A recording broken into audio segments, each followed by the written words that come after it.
Welcome in to the Punt and Pass Podcast. I'm your host, Drew Butler, joined alongside by my co-host, Jake Fromm. Be sure to follow us on social media. We are at Drew Butler, at From Jake, and at Punt and Pass on X and Instagram. Puntandpass.com. Subscribe to the YouTube channel as well. Appreciate everybody tuning in. Happy New Year to everybody out there. This, of course, is the Sugar Bowl recap show, and it's the end of Georgia's 2025 campaign. They lose the Sugar Bowl to Ole Miss 39-34 in what was one of the most exciting playoff games in recent memory. It feels like Georgia's been a part of a lot of those. Jake Fromm, Happy New Year to you, my man. I know you were down there in New Orleans, burning it on both ends, brother. How are you doing? We're recording this late on a Friday night. Had to get the people what they want. That's it. After that crazy game, man. Yeah, man. Happy New Year to you as well. Man, running on fumes right now. Went down there, had a great time, man. The game was awesome. The Sugar Bowl is just such a late game, right? It really you finish the game, and you feel like it's already 2 o'clock in the morning. So get back and get on a flight first thing out. And what do you got to do? You got to show up and be dad. So yeah, man. Had to go be dad. We did take like a little family nap today, so running on 2 hours plus a little hour nap. And man, voice is gone, bad kind of sinus allergies, and the whole post Christmas stuff. But man, game was really an awesome game. It really didn't go the way obviously Georgia fans wanted to go, but man, it was a really, really cool game, unbelievable atmosphere, and man, I thought New Orleans really put on a really good time. They always do. Two great schools to have that matchup down there in New Orleans as well. It seemed like on the TV version, my dad was down there as well, Jake. He had said he thought it was like 70-30 Ole Miss fans. I mean, when you saw it on TV, it looked like it was all Ole Miss fans. And it was kind of interesting, too, just hearing it. They were very, very loud in that stadium, and they're fired up right now. An incredible win for them. We're going to break it all down, of course, from the beginning to the end, before half, end of game. Situational football, as we always do. Still so much to kind of wrap your head around. I've been thinking about it all day. I know your group chats of Georgia fans have been popping off as well. Where do the Dawgs go from here? I've got a couple of questions I got to ask you just about how you assess this season in this day and age of college football. But when push comes to shove, Georgia loses the Sugar Bowl. They get bounced in the college football playoff quarterfinals for the second straight year at the Sugar Bowl, and the second straight year in which they were SEC champions, and they earned that first round bye, which I don't think necessarily came back to bite them this year. However, it's a tough pill to swallow when you finish the year 12-2, Jake. You beat every team that you played during the season. Yeah, I did see that. I did see that tweet. I'm like, yeah, that's a really good point. And they beat Ole Miss, and if you take away the safety at the end of the game, they lost both games by a field goal, which is just incredible to think about. But the season is over. A lot of good things to remember, but I guess we'll just start with, like, how do you assess the season? Georgia's done. They're SEC champs again. Does that even matter? We talked about that before the SEC championship game. I'll pose a question to you first. Okay. When you talk about just how you assess the season, and it has a little bit of a hypothetical to it. Let's just say Ole Miss loses next week, okay? Ole Miss loses the Fiesta Bowl to Miami. They don't make it to the national championship. Their season's done. They're not SEC champs. Yes, they got 2 playoff wins. They beat Tulane at home, and then they beat Georgia in the Sugar Bowl. But they're out. That's as far as they went. Georgia, of course, does not win a playoff game. They did not win the Sugar Bowl, but they did win the SEC championship. Like, what is seen as a more successful season? That's an honest question. You being a conference champion, does it matter? Or is it all about playoff wins and how deep you get into the playoffs? Because at the end of the season, there's only going to be one champion. Yeah, no, that's actually a really, really good point. For me, I think an SEC championship game is still a highly valued trophy and accomplishment, right? Yes, I think once you kind of get into the playoffs, you don't get a participation trophy and award. Like when you're in the playoffs, it's about winning a national championship. So for me, once we get in, it's about getting the job done. And back to, like, what do we make of this Georgia football season? going back at the beginning of the year, what were the common themes that we kept hearing, right? This is a young football team. Yep. We have Gunnar Stockton, who this is his first year starting. We don't know what we're going to get. And, man, I see a young group of talented young men who love Georgia, who love football, and they really, man, battled their tails off all throughout the entire season, did a great job winning games they probably shouldn't have won, right? I mean, there were some games they made some crazy plays, some things Tennessee, Auburn, things went their way, and I think looking at it, it was I think once we get away from the Sugar Bowl a little bit, we'll be able to look back and be like, man, that was actually a really, really good season. It stings a little bit right now to kind of start 2026 off that way, and this loss, because I do still feel like we're a better football team than Ole Miss, and we just didn't play our best football. But I think overall is a successful season. But man, you're measured in national titles, especially at the University of Georgia, right? There's only probably 5 or 6, 7 programs where you can say that for, and Georgia's one of them. So, but man, I'm super proud of Gunnar, the way this team battled, and I think they have a good runway here going into next year. Yeah, I would definitely agree with that. There's no question about it. A lot of players returning next season. Of course, the transfer portal opened today, so we'll keep tabs on who Georgia loses, who Georgia gets, what coaches from Georgia get poached for other jobs. That's the season that Georgia is in right now, and tough luck for Kirby Smart. You get done, you lose, season's over. Well, you're back in the office the next day, already out there recruiting, trying to get transfers, college football in 2026. Hey, this episode of Punt and Pass is presented to you by our awesome partners over at Solomon Brothers Jewelers. You know the drill by now. Maybe you're about to get engaged. Why not? Make 2026 the best one ever. Visit Solomon Brothers. I got 3 locations for you: Alpharetta, Buckhead, and Sharpsburg. Walk in, tell them Punt and Pass sent you. You can get up to 10% off your jewelry purchase. They have everything: diamonds, jewelry, watches, accessories, no matter the price point. Solomon Brothers is there for you. Punt and Pass get you 10% off. Check them out online, SolomonBrothers.com, and at Solomon Brothers on social media. Today's episode of Punt and Pass is also brought to you by Humberto Injury Law. If you've been hurt in an accident and need a team that fights for you like we fight on the field, Humberto Injury Law is here for you. Humberto and his team know what it takes to win, and they'll stand by your side every step of the way. Visit HumbertoInjuryLaw.com to learn more, or call them 24/7. They're right here in Atlanta, 770-888-8901. 770-888-8901. That's HumbertoInjuryLaw.com. All right, so let's start with the game. Atmosphere seemed awesome. Georgia and Ole Miss kind of back and forth in the first quarter. Ole Miss makes 2 field goals. Their kicker, Cañero, was balling. I mean, this kid was hitting field goals that were good from 70. They jump out to a 6-0 lead. And then Georgia's offense starts to find some rhythm. They're moving the ball up and down the field. Zach Branch gets going. The run game gets going. And then you blink right before halftime, and Georgia's got a pretty commanding lead. You had to feel good if you were the Georgia Bulldogs or a Dogs fan down there, because at one point you're up 9. It's 21-12. That debacle at the end of the first half where Ole Miss couldn't run their field goal team on. Jake, I talked about it all last week. I said if situational football comes into play, I feel like that's where Pete Golding's inexperience as a head coach might show up. And I'll just tell you right now, I was feeling very good at halftime on Thursday night. Sorry, I don't even know what day it is. On Thursday night, watching the Sugar Bowl. And then the second half started, and I tell you what, whatever Pete Golding said in that locker room, I think he calmed those guys down and just said, you probably played some of your worst football right there. They had 4 drop passes in the first half. They missed out on points right before halftime. And yet it kind of felt like they were still in the game. Kind of give me an assessment of that first half.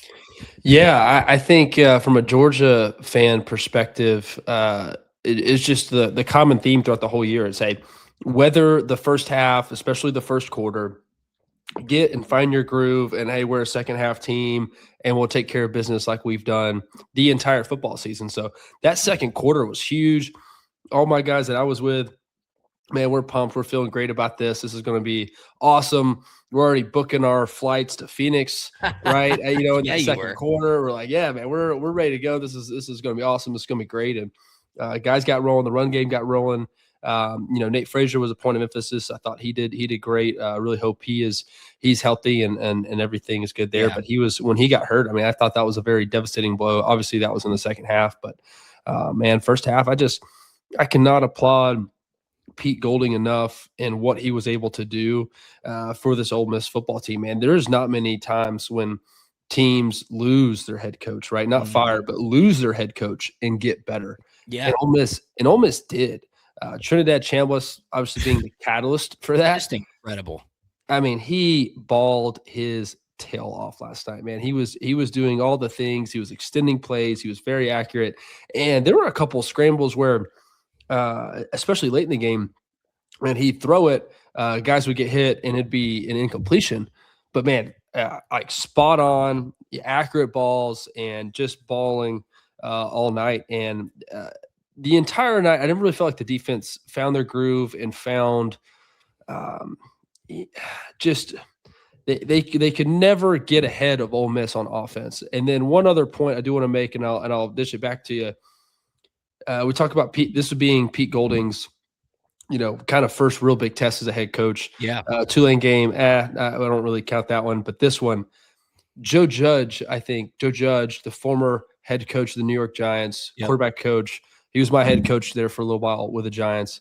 And I think he played a very large role in this, especially at the end of the game. We can kind of get into all that debacle, but he was very animated, and he was the one talking to the head referee and not Pete Golding. And that he was very involved. And you could see it on the TV copy as well. Very involved. And that does not happen on normal sidelines by any means. So I think he helped, and he's a big reason why Ole Miss is finding success right now. Yeah, good point. I mean, when Trinidad Chambliss, he's the quarterback coach, For sure. Like when Trinidad Chambliss was walking off the field, first person he was talking to was Joe Judge. Yeah. Joe Judge, a longtime special teams guy in the NFL as well. I had a couple of opportunities to be around him. Did you get to talk to him pregame? Did you go see him? I did not. No, we were off and kind of on our sidelines. I didn't get to see him. Yeah, I mean, thank you for mentioning that because it was not on my show notes here to talk about it, but it was very, very evident as you were watching it. Of course, a guy who had tons of experience in the NFL and on Bill Belichick's staffs in New England, where situational football was the catalyst for a lot of their success over so many years. That was a big X factor that I did not really have planned in my prognostication heading into the game. Yeah, and he was very upset about the debacle for Ole Miss at the end of halftime. No doubt. He was very upset about that. So there was some miscommunication there on the Ole Miss sideline, and that was kind of the margin of error that we thought would go towards the Georgia side of things. Mm-hmm. And it did, but it wasn't enough. So here's what I want to say, because obviously we're going to break down the end of the game and what happened with Georgia. They were down 10 points. They worked their way back to tie the game up. And of course, we all know how it ends. Georgia goes up 21-12 after Dalen Everett returns the fumble for a touchdown in the second quarter. There was about a minute and a half left, I believe, in the first half. 2.5 minutes left remaining in the first half of the game. In the Sugar Bowl. Georgia's up 21-12. Obviously, Ole Miss gets the ball back. 3 and out. Maybe the best defensive series that Georgia had in the entire game. 3 and out. Took 47 seconds off the clock. Georgia gets the ball back with an opportunity to go up 3 scores before half. What does Georgia do? They get 3 yards in 3 plays. They took a minute off. They had to punt it back. Then Ole Miss should have gotten points before half. They didn't. Georgia gets the ball coming out of halftime. What do? They go 3 and out. They get 4 yards. They took a minute and 36 seconds. Ole Miss gets the ball back. Turnover on downs. Georgia holds them on 4th down. So Georgia gets another opportunity, their third opportunity, Jake, to go up 3 scores in this game. And that's when Peyton Woodring was short on a 55-yard field goal attempt. Georgia doesn't get any points for the third time in the game with the opportunity to go up 3 scores. Of course, Ole Miss cashes in on the missed field goal. It's suddenly a 21-19 game. That, to me, those 3 and outs is the reason why Georgia lost this football game, not being able to get up 3 scores. Of course, we will definitely talk about what happened at the end of the game, but then Ole Miss holds Georgia to a field goal. Peyton Woodring connects, and then Ole Miss scores. They go up 27-24. Georgia fumbles. Ole Miss goes up 34-24. And it was looking bleak there for a little bit, but credit to Georgia. They worked their way back into the ballgame. Yeah, in these high pressure games, like complimentary football is really kind of everything, and it's a big momentum swinger and changer, especially the environment we talked about earlier. It was at least 65-35 Ole Miss to Georgia fans, and going 3 and out and multiple drives in a row, and not being able to move the chains and move the ball and really kind of find any success in rhythm. Gunner from the pocket, whether guys were not getting open or he wasn't seeing it right, protection was a little leaky. Man, Gunner got rocked a few times. Man, that one clip on the scramble and the dish to Colby, man, Gunner took some shots and he was just sacrificing his body out there on the line any way possible that he could to move the football. And I don't know, man. I think finding a way to maybe get Zachariah Branch a little bit more involved, having Colby back was huge. I thought he was a good boost for this offense. And I don't know, man. It just kind of felt like we were just beating our heads up against a wall, and we couldn't run the ball maybe as good as we thought we were going to into this game. We had a lot of success in the first game doing it, and it just the adjustments after the first couple drives, just I don't know, just wasn't there, and just didn't have any juice and didn't have any life. Yeah, you look at the stat sheet. I mean, Gunner played a very good game. 18-31, 203 yards, 1 passing touchdown. He had 20 rushing yards and 2 rushing touchdowns. But it seemed like after all the pressure that he was under and the hits that he was taking, the one hit that he took that you mentioned, not even sure how in the world that was not targeting, when in comparison, Georgia defensive player gets ejected when his feet were planted on the ground and the receiver was running forward. How he's defenseless or deemed defenseless, I have no idea. I'm just not a fan of the college targeting rule at all by any means, man. It's just not fair. There's too much subjectivity to it. I abhor it. I hate it. Yeah, I think it's ridiculous. But Gunner, to me, it just seemed like he wasn't seeing the field as well as he had been over the years. And I'm giving Ole Miss a lot of credit when I say that. And I'm not really discrediting Gunner and his play. But like as you're watching it at home on TV, you're like, man, it just seems like he's one read and then down and trying to scramble and run. It seemed like he was under pressure all night long. There was one play in the fourth quarter. Greg McElroy talked about it. Zachariah Branch was open-ish. I mean, it would have been a big chunk play. Yes, things happen fast, but he was like, you got to throw it right now.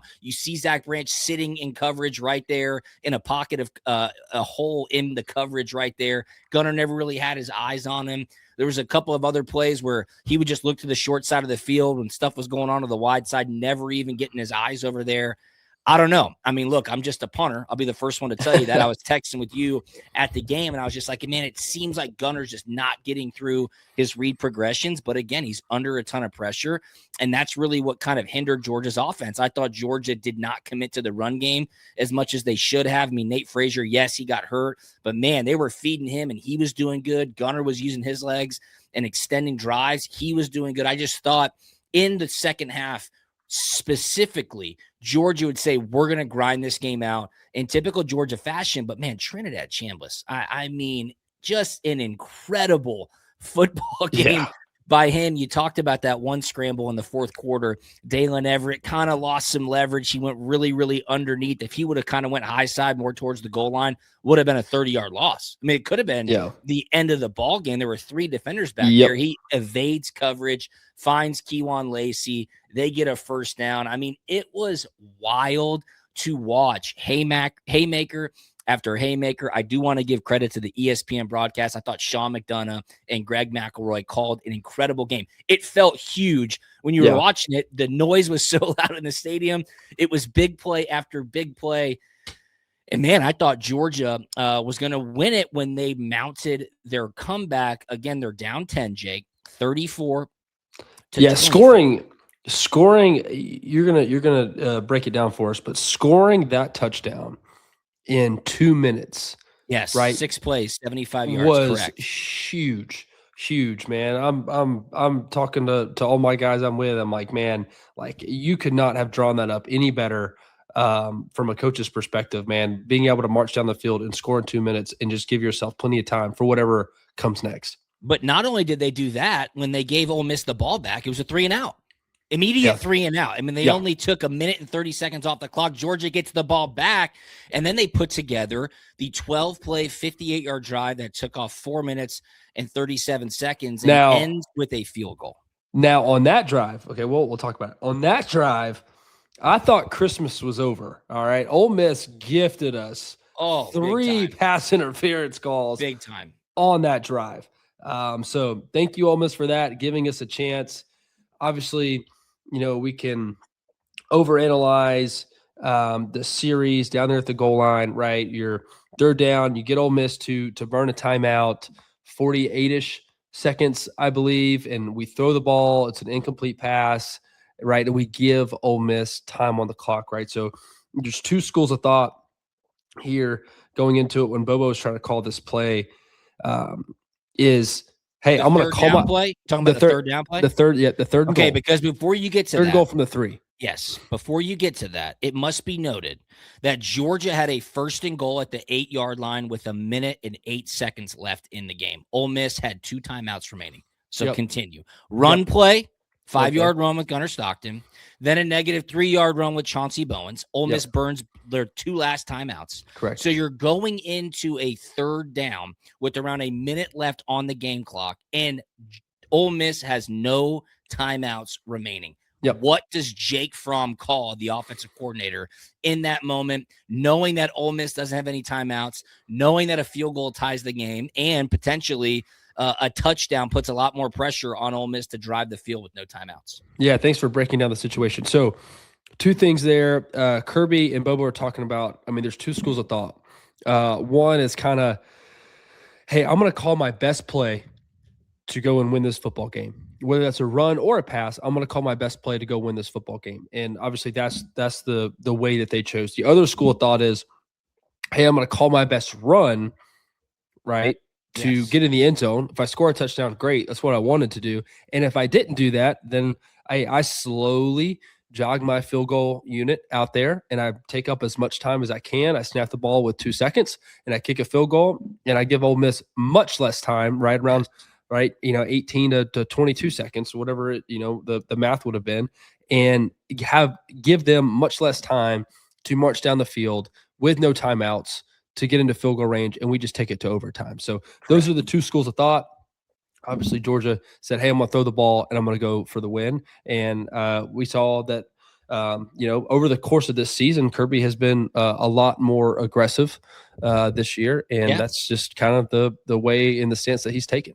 Yeah, he absolutely was. And he spoke about it after the game, and he talked about, well, let's just finish this. I'm sorry. We'll get to the clips in just a second. I, of course, think he should have ran the ball, kept the play clock running, kept the game clock running, call timeout. You had 3 timeouts. Call timeout, take your time, get your field goal kicker in there. It's less than a 30-yard field goal. Peyton Woodring, extremely reliable. You're going to kick that field goal. You're going to get to overtime. When you get to overtime, you get the ball at the 25-yard line. The field shrinks up. I think that would have played in Georgia's advantage on the defensive side of the ball. And then you kind of reset the stage and say, hey, let's go win this thing in overtime. And Georgia's been very good in overtime, really the past 2 seasons. So I thought, play to your strengths right here. And when he throws the pass to Oscar Delp, 1, it was almost intercepted. 2, I saw somebody on social media say Oscar Delp ran out of bounds. So even if he did catch it, it would not have been a touchdown. I mean, Gunnar Stockton, there's no way he could have. He wouldn't have that. No, there's no chance. But I just thought you absolutely have to keep the ball in the field of play, which means run it. Gunnar Stockton, I thought situationally, pull it, scramble, know the situation right there. They did not do that. They tried to go for the win. And, when you have Trinidad Chambliss on the other side, who is balling by all measures, but you also know that their kicker made a 55-yarder, a 56-yarder. He is bombing this thing. Jeez. They were good from like 70. That field shrinks up big time on the opposite end of that field goal. as well. So to me, when that happened, I was like, oh my goodness, what did they just do? And of course, Georgia kicks the ball back to Ole Miss. They get 45 yards in 50 seconds on 7 plays, and the pass to DeJon Stribling for 40 yards that set up a field goal attempt. Yeah, I have more of an issue with this than I do with the play call decision. Single press man coverage on a 3rd and 5. Just in the situation, it's, hey, who cares if they get a first down? I would rather them complete the ball inbounds and eat up more clock. Yeah, I don't care. Like, it's not a big deal. So we have double press on the outside, and then KJ Bolden is cheated on the opposite hash away from the 3 receiver side. Is that a miscommunication, or is that by design? I don't know, man. Maybe that was something that they saw over the course of, like, hey, we're going to cheat this way because they bring the receivers back, from the wide side to the short side. I have no idea, but Trinidad, he threw a good ball, but he did leave it. He did leave the ball inside, though. And so if KJ would have been in position, either one, maybe Trinidad doesn't make the decision to throw that ball, or 2, it's close enough where KJ could have made a play on that. So that I just think that is it's just a bad play, I think, by the defense there, and it royally kind of screwed the game up. And I don't know, man. There were multiple opportunities throughout the game to change it, and we could say, does it come down to this one? Does it come down to that one? Well, to me, that was kind of the last one. Right. You could also make the argument the last one could have been the almost Dalen Everett interception. Yes. There. Ooh, man. That Hell was of close. A play by Dalen. Yes.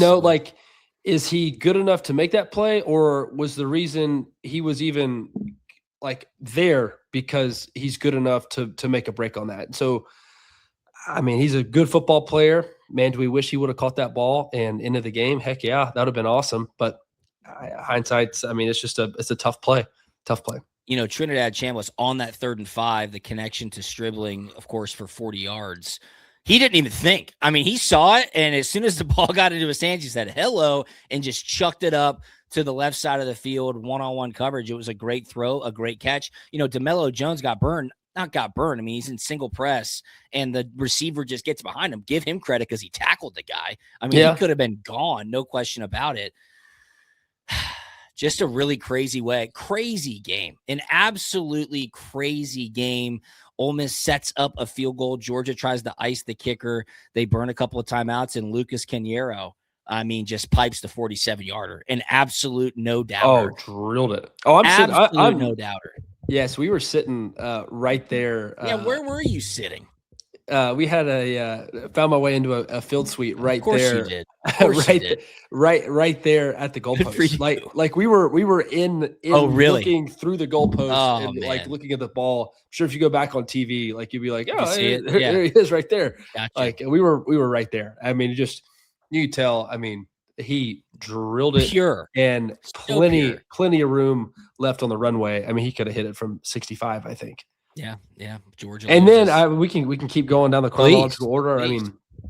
What Kirby elects to kind of go for the scramble backyard play on the kickoff instead of on the offensive side of things. Yeah. I was watching. So first thing I noticed was, why is Zachariah Branch not back there? Okay, so 100%. So obviously, but he's also the same guy who threw the fake punt to Lawson, which was an incredible play. Great, that was team, awesome. Great that call. Was awesome, no right? doubt. It's always great when it works, doesn't it? Of course, it's funny how that works out. But I'm watching Kirby in that moment, and Kirby's running down the sideline, and he's waving his hands like this. I'm like, is he now trying to get him to fair catch it? Was there? And so I'm just confused on what was said before they jogged out there. Was Kirby just trying to play the game and fake it, or was he trying to get him to bail out of what the play call was at the last second? So I don't know. And then Ole Miss rushes the field. There's 1 second left on the clock. That was insane. So we watched everything happen. and then the stands, the stage that they put out there for the Yeah. ceremony, that gets rushed on. Okay, clearing off. There's 1 second, and then the onside kick happens, which was an excellent onside kick. Yeah, and a great heads up play because the person who recovered it while he was down, which does not take any time off the game clock. That is the delineation. If he was standing up and caught it, boom, a second goes off and the game's over. So he dropped down and then wrangled the ball into his body, which is a great heads up play. Congrats to all the coaches, Kirk Benedict, everybody on the special teams. Like, that's what you practice throughout training camp, throughout the week, situational football. That's it right there. A great kick. Ole Miss obviously wanted not even to touch it, but it was a great job by the person who jumped on it because it didn't take any time off the clock. So what would have happened if Ole Miss, touches the ball, the play clock runs? Yes. Yeah. Yeah. So going back, last thing. Because the ball kind of sat before the 10-yard mark for a while. Yeah, but nobody touched it. And then it crossed the 10-yard mark, and then they recovered it. Yeah, hey, go over there, kick it, get it out of bounds. Who cares? Game's over. So then they rush on the field again. Yep. Hey, clear them back off. And yeah, that was crazy. Hey, wait, could there have been a penalty there, right? For a sideline infraction and give Georgia another 15 yards to maybe throw a Hail Mary? Because this happened. Interesting. This happened I not never once. thought about that. This didn't happen but once, but twice. And the stage was on the field too. Just absolutely bizarre. Joe Judge, Pete Golding, absolutely pissed off. Hell yeah. I mean, no question. During this time. So that was just bizarre. Just bizarre, something that doesn't happen. And it's also happening at 1:00 in the morning too. And it's just crazy football. And it just doesn't matter until it matters. And being able to know the rules and what this means and what it doesn't mean, man, makes the difference in winning these football games. No question. All right, well, I'm going to put you on the spot. Yes or no, did you agree with the play call on 3rd down for Georgia where they threw the ball instead of running it? I think hindsight 2020, I think you call your best run play, call a timeout like we said with 1 second on the clock, take up as much as we can, kick the field goal, and take your shot in overtime. Hindsight is 2020. There's no doubt about it. I mean, if they would have scored there, who knows what would have happened on the ensuing drive, but still, just an incredible game. Georgia loses to Ole Miss. Last thing, let's talk about another play everybody wants to talk about was what happened on the where it's 4th down, the punt unit's on. How have we not talked about this? Yeah. Yep. Punt unit runs off. And so all this is Georgia trying to draw Ole Miss offsides. Yes. This is all this is. This is just theater and trying to find a way to get Ole Miss to jump offsides. Problem is, Gunner claps, does the hard count, and Drew Bobo is not playing center anymore, right? Drew Bobo is hurt, and so we have a backup center in there. And one of the nose guards flinches a little bit. He moves a little bit, doesn't cross the line of scrimmage, but the ball is snapped, and there's just kind of a jelly loose protection. Linebacker scrapes over and he gets a free shot at Gunner, and nobody's up. Nobody was expecting the ball to be snapped. And so the thing that I don't know is generally there's 2 ways to do these hard counts. Is one with the center, hey, if they move off sides, snap the ball and go for the free play. Yep. Okay. The other way to do it is hard count and hey, we're not snapping the ball, correct, no matter what, and we're going to try to get the infraction and have an offensive lineman kind of jump and grab at them and get a encroachment penalty there.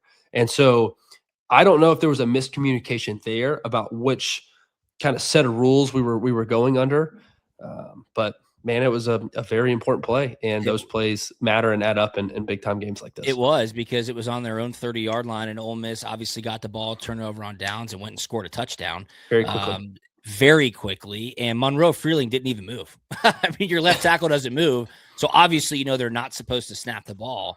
And those are the moments where you look back and you're like, definitely had an impact on the outcome of the game. Kirby Smart said it post-game, hey, that ball was not supposed to be snapped. There was miscommunication. That's on us coaches. I thought Coach Smart was very gracious in defeat. Took the podium after the game and said they outcoached us. They out-executed us. They outplayed us. We got to be better. Credit to them. It was an incredible game. Proud of our players. Wow. Wow. Crazy indeed. Georgia's season is over. 12-2 SEC champs bounce from the quarterfinals for the second straight year. Hey, this episode of Punt and Pass presented to you by our awesome partners over at Solomon Brothers Jewelers.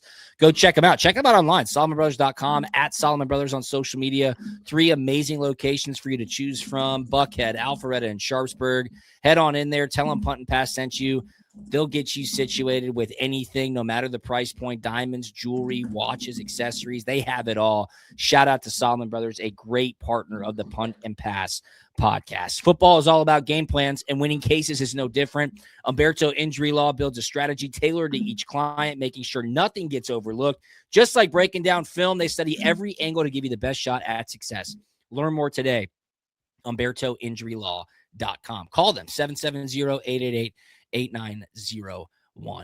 It's about to get wet here in Atlanta. Shout out to Backer, great partners of Punt and Pass. We just gave away a $350 Georgia Warm One jacket. Congratulations to Hannah W., who won it in our giveaway. When it's wet, I like to wear the dry one. That's my favorite jacket. That is Backer. your favorite.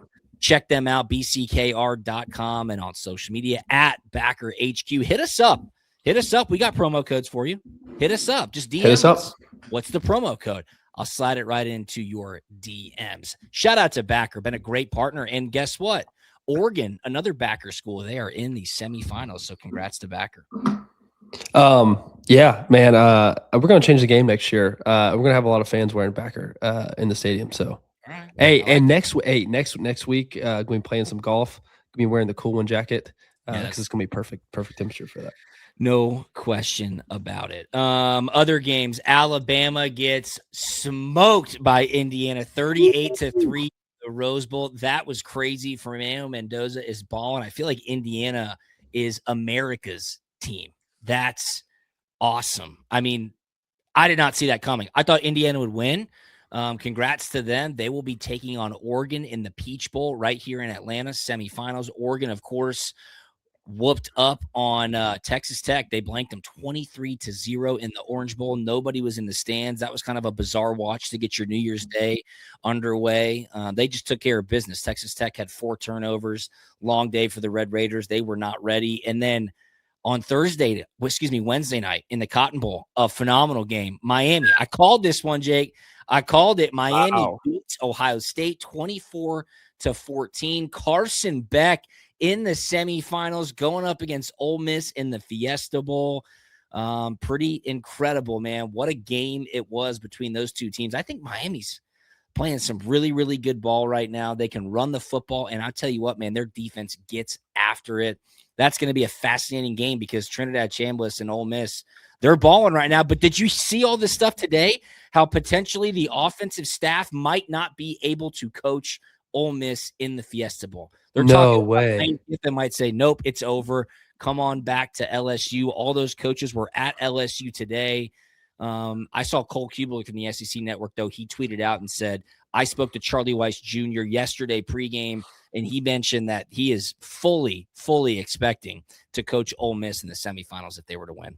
And that would be bizarre. It'd be detrimental. It'd be ridiculous. It would be straight up ridiculous. Yeah. It really would, man. And you know what? Here's one thing. If they do, or if for some reason they're not allowed to coach Ole Miss, I really do believe that the NCAA is in on it now. And the NCAA wants to ruin things as miraculously as they can so that the government legitimately has to step in and help fix college football. I really do. That's insane that that's not allowed to happen. Yeah, that's a really good hot take there, and so that is your hot take. My hot take right now in college football is you said that Indiana is America's team, and I think Indiana wants to be America's team, but Curt Cignetti is kind of inhibiting that from happening. Really? Oh, I love Cignetti, dude. He does not care. I love that guy. Well, I like it, and let's say this: I respect it. But I'm kind of not liking it. So after the game, Reese Davis, a little bit too much. Yeah, Reese Davis does an interview with him, and he's like, "Man, how have you been able to do this, right?" And instead of deflecting praise to his players, to his staff, all the people that have helped him along the way, he pauses and he says, It'd be a hell of a movie, right? I mean, come on. That is the most just self-promoting thing I have ever heard of in my entire life. So that kind of rubbed me the wrong way. But yes, man, all the success that they've had and I don't think they're going to be a one-hit wonder, but I mean, they have completely revolutionized college football and just said, hey, it can be anybody, anywhere, any year if you have a good recruiting cycle, you get the right players, and you have the right coaches and the right staff, you can make it happen in college football. Yeah, I'm looking for a statistic right now. I saw a post on X earlier.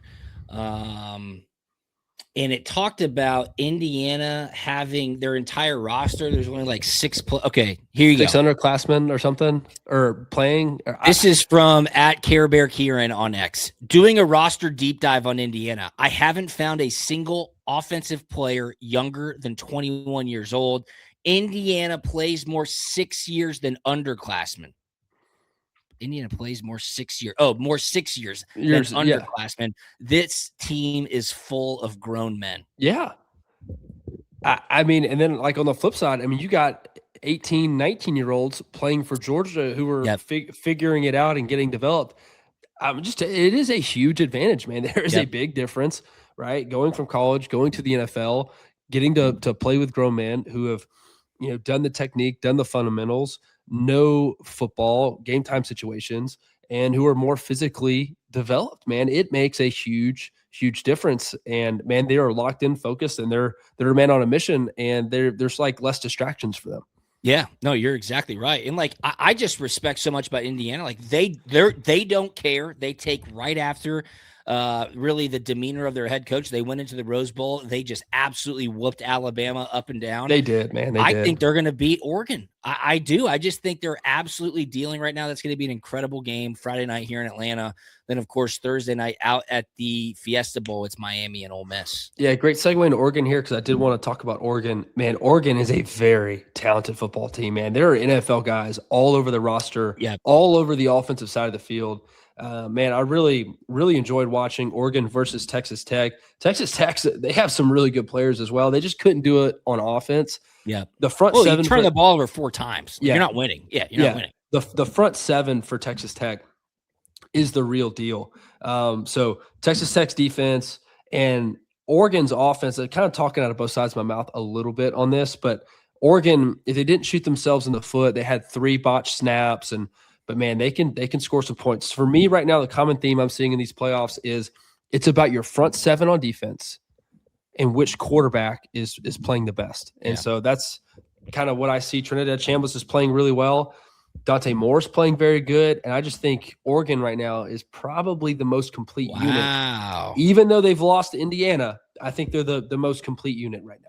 Well, we all know how hard it is to beat a team twice in one season. Indiana's going to try to do that, and Ole Miss playing with a lot of passion. They could be America's team too with everything that's going on around their program. People just continue to root for Ole Miss to kind of just overcome the adversity. So absolutely crazy. Of course, next week we'll have a great preview of those semifinal games for you. We'll also break down any news and notes that break around the world of college football. This episode of Punt and Pass has been presented to you by our awesome partners over at Solomon Brothers Jewelers. Check them out online, SolomonBrothers.com, and at Solomon Brothers on X and Instagram. 10% off when you go in store. They got everything for you. Buckhead, Alpharetta, and Sharpsburg. That's Solomon Brothers Jewelers. And remember, Humberto Injury Law is your first call when accidents happen. Don't wait. Visit HumbertoInjuryLaw.com today.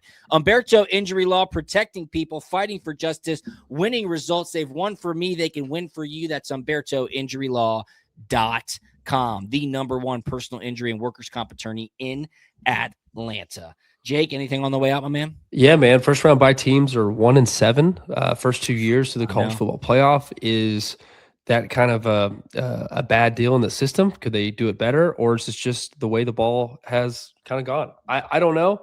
It's going to be interesting to kind of see and watch. But man, 1-7 is not a good start for these first round bye teams. No, it is not. We'll talk about that on Thursday's episode.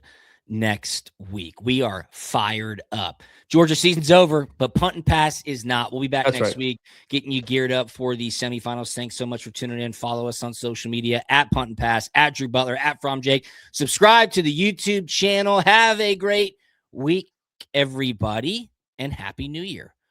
We'll talk to you later on. See ya. We out.